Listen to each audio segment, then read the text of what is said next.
Hello everyone, my name is Manni Singh. I'm a cropping systems agronomist at Michigan State University.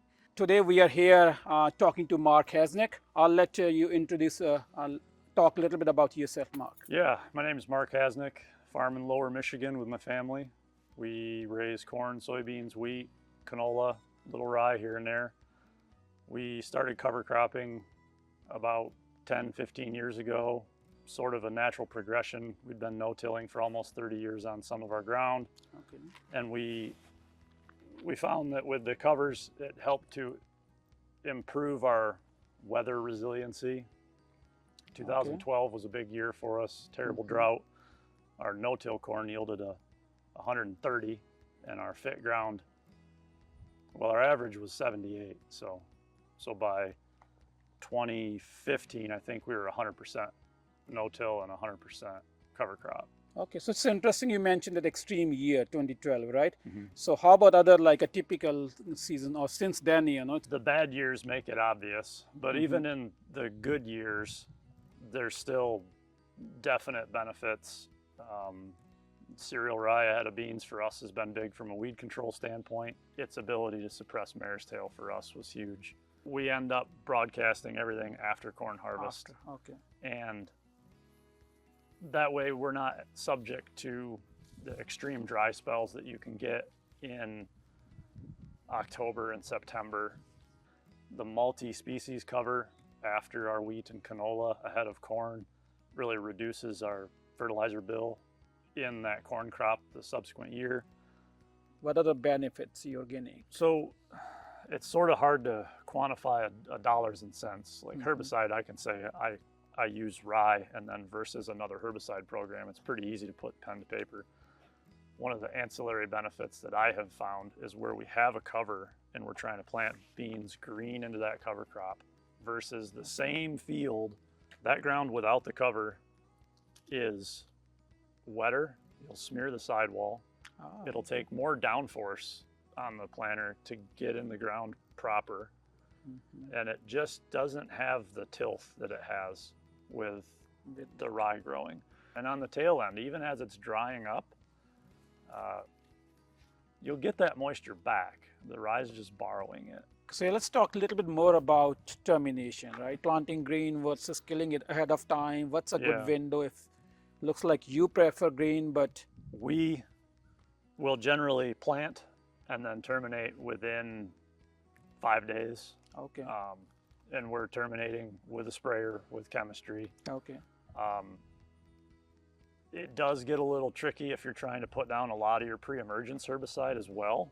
I'm not going to get into the multifaceted world of chemical interactions, but if you can keep that mix simple and hit that rye hard, you will kill it.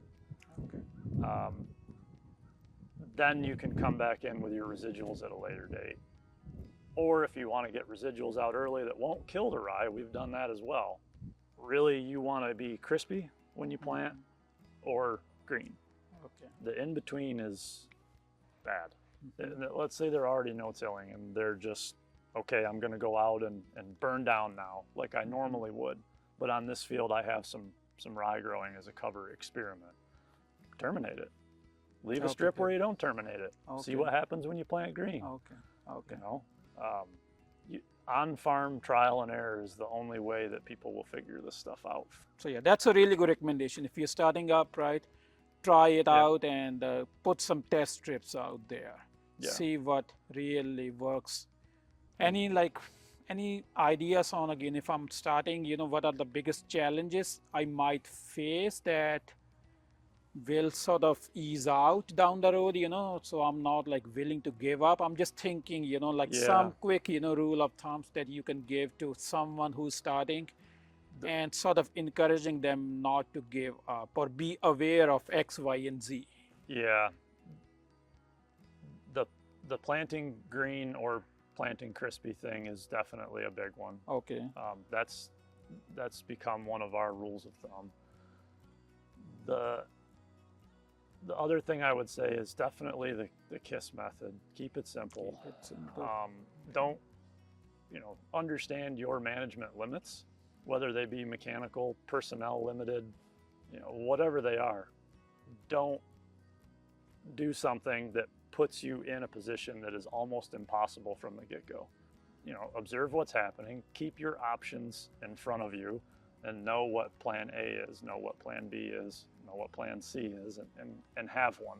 Awesome. Any final thoughts again for someone listening to this, still not doing cover crops, but well, I would express that the profitability side for us, I would not go back. Reach out to guys that are learning stuff.